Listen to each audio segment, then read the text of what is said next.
people should recognize both the genocide of 1971 and also the genocide that is going on in Myanmar. One man's freedom is another man's terrorist. We saved this nation, we tried to save this nation, and we tried to give them kind of shelter. So movement is the only way to establish your right. This is the pride of the University of Dhaka and different centers who actually always, talk about the burning issues, arrange different seminars and conferences in connection with the issues that are very much, important or significant for the country as well as the global community. I would like to say something from my discipline, that is sociology, as I am a sociologist and the student of sociology. So there are broadly, apart from the discussion, the panelists and the keynote speakers mentioned, this might be redundant, but I would like to say something on this in addition to those discussions.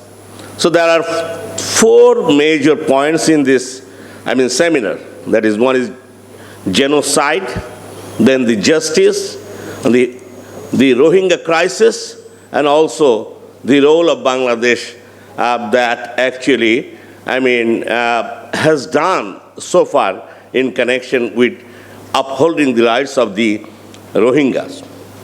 So genocide, we all know about the definition of genocide. It's nothing but the deliberation of killing some people or to destroy a nation or an ethnic community. That's the bottom line. You kill some people very deliberately or very organized, in a very organized way. And that actually happened in 1971 in our country too.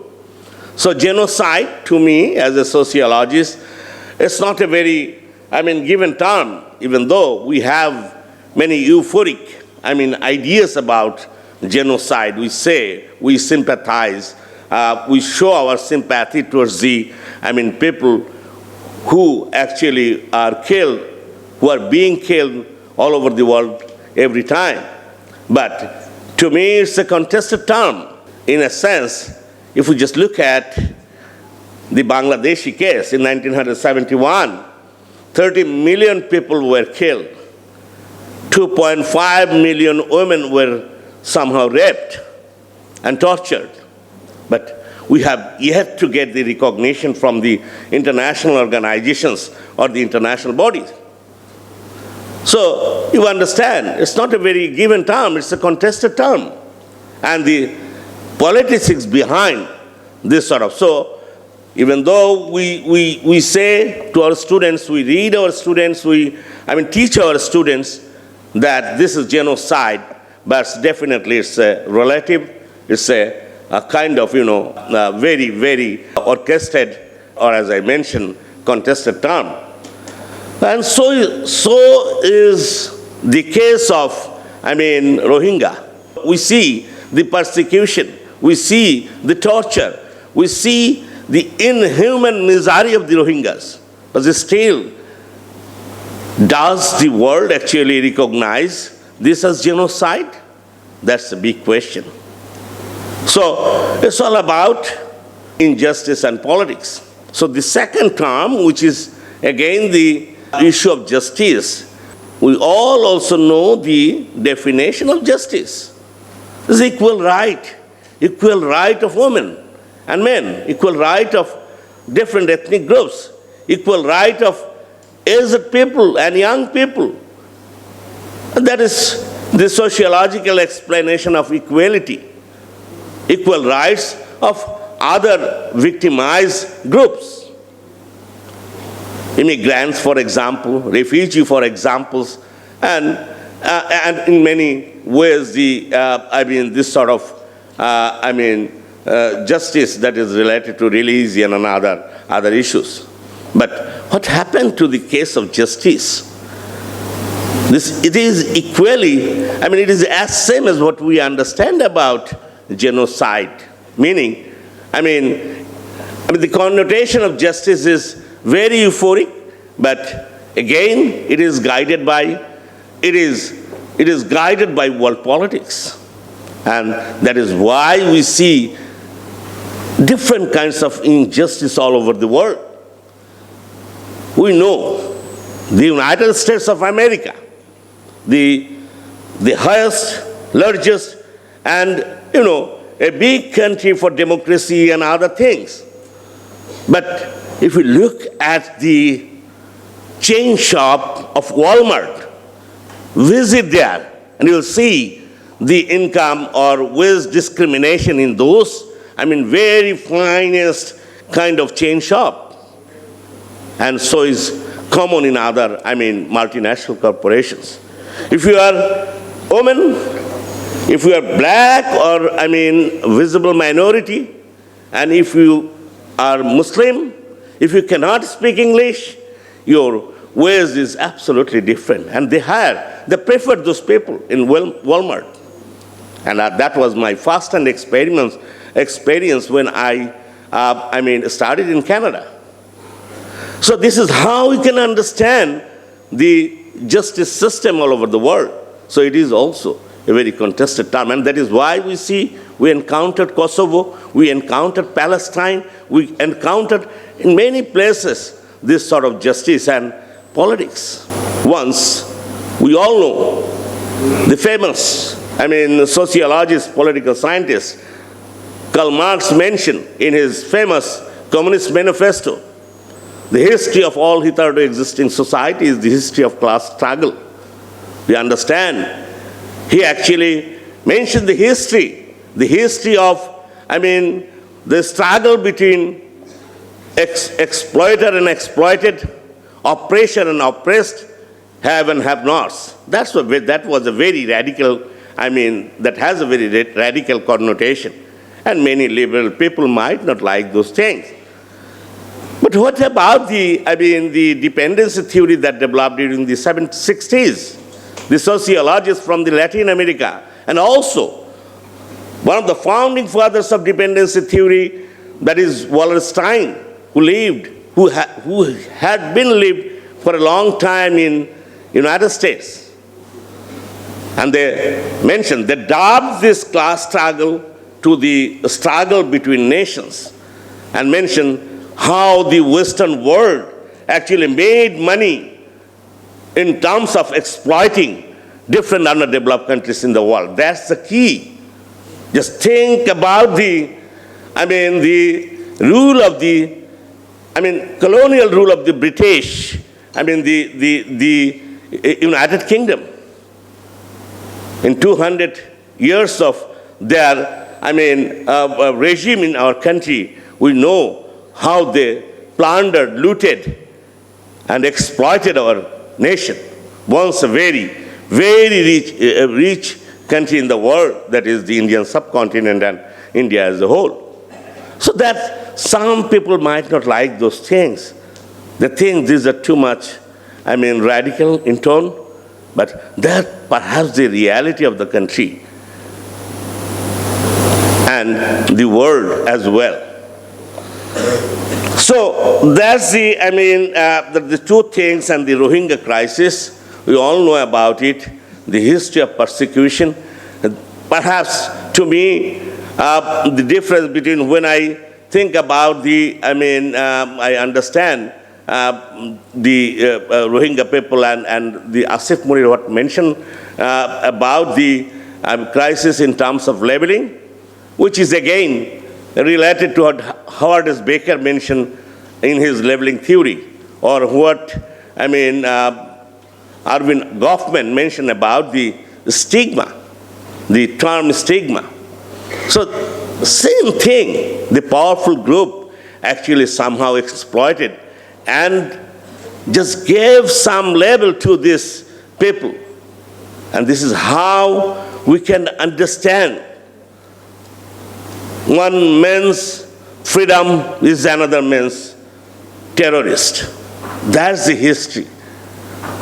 The Rohingya people unfortunately couldn't develop a platform, couldn't develop a political party. They don't have any political leader. To me, as a sociologist, I think that's why they couldn't develop a kind of political movement or social movement, which we were actually very much lucky in terms of getting our father of the nation, Bangabandhu Sheikh Mujib, who struggled, who developed his career, who struggled, who fought against the oppressors for a long time, taking prisons as his home. So that is why I think, in terms of the, social movement, lack of resource mobilization, lack of political opportunity, and lack of, framing of their exploitations, I think they couldn't actually came to surface or came to the fore as freedom fighters of the world. And that is how we see that people are, labeled, and ARSA, radicalization, terrorist activities, that all are employed to the, Rohingya people. And finally, I must say, what Bangladeshi people, and for that matter, the government of Sheikh Hasina did in connection with the Rohingya crisis. Knowing fully what happened even in the United States during the 1880s, during the 1890s, that is, huge influx to the United States in terms of immigrants. But that was absolutely different from the Bangladeshi case, because that was a kind of pull factor. The industrialization, urbanization, and many other opportunities somehow pulled the people from many different countries to the United States. But we encountered different kinds of problems in the United States having those sort of, immigrant people. Some were illegal, and some were refugees, for example. And we see different kinds of even theory emerge in those countries. Social disorganization theory, cultural deviance theory, and, different kinds of criminal activities among the, immigrants because of lack of, as I mentioned previously, lack of their language ability, and that they couldn't actually assimilate with the United States. And that is how we see the gang culture in the United States.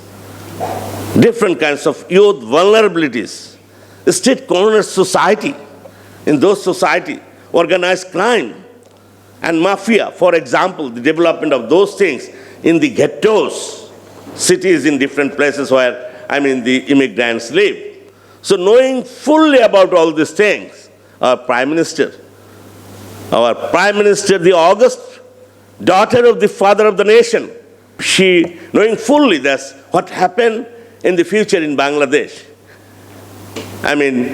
she just opened her border and just resorted. A large number of people came, Balukhali and Kutupalong and many other places. So a large number, I'm not just going to explain all those things because those things seems very, this seems again very bookish. But just think about the resource of our country. Think about the, situation of our country. Think about the poor people of the country. Think about the housing condition of the people. Still, we just somehow help those, those people, even though we didn't, sign the, Refugee Convention Act.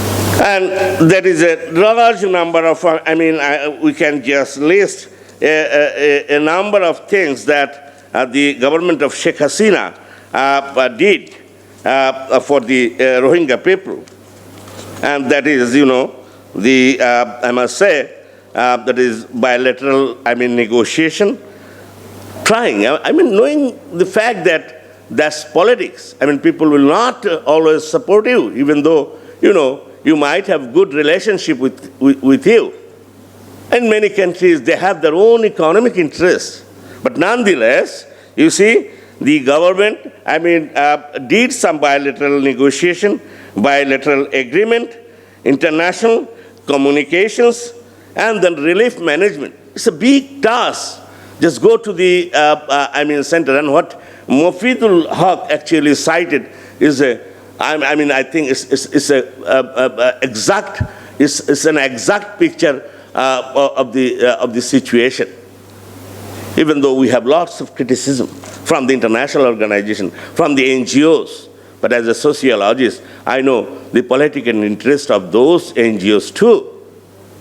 They depend on the donor agencies. That's a new kind of platform they developed during the 70s.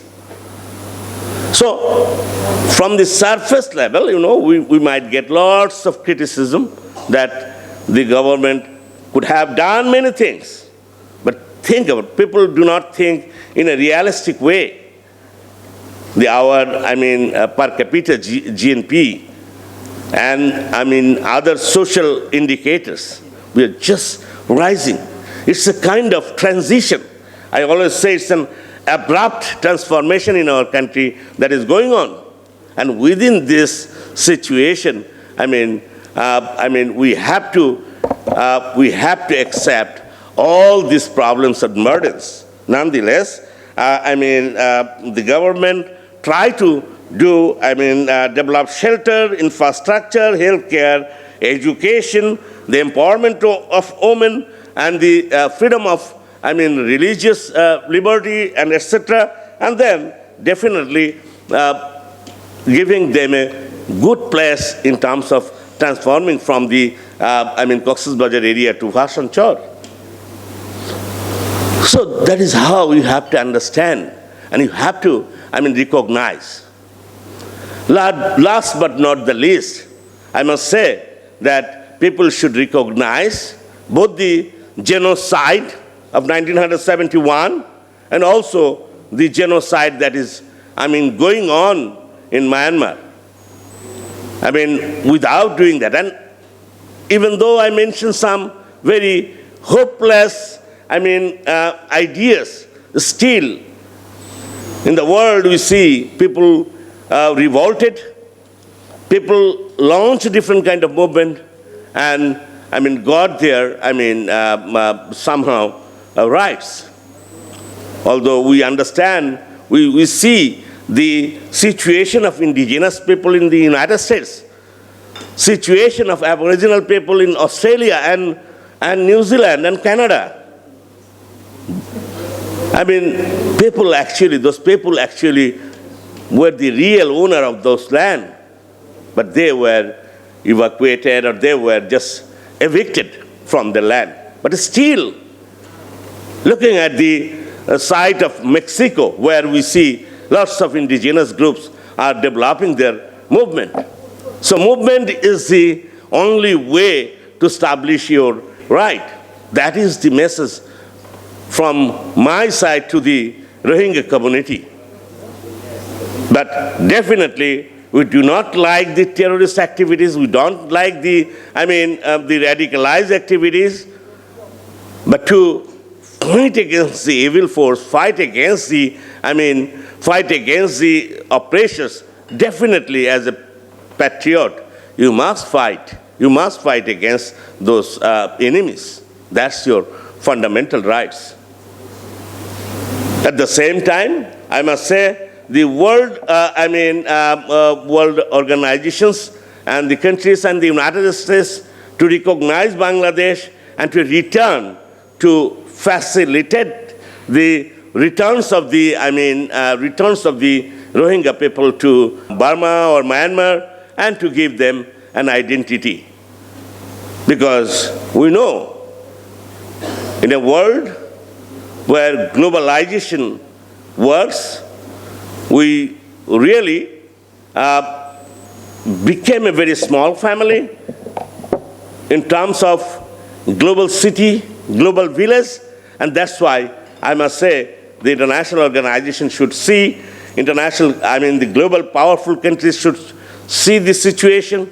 Especially, I must appeal to India and China that you have to just, contribute something with reference to just eradicate this sort of problems or constraints or the situation.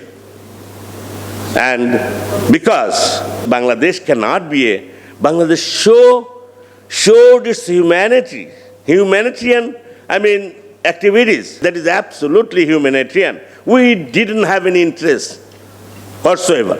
We didn't have any. We don't have any interest in connection with this sort of ugly, or very dirty kind of politics. Absolutely, from the humanitarian ground, we saved this nation, we tried to save this nation, and we tried to give them kind of shelter. So Bangladesh cannot be a scapegoat.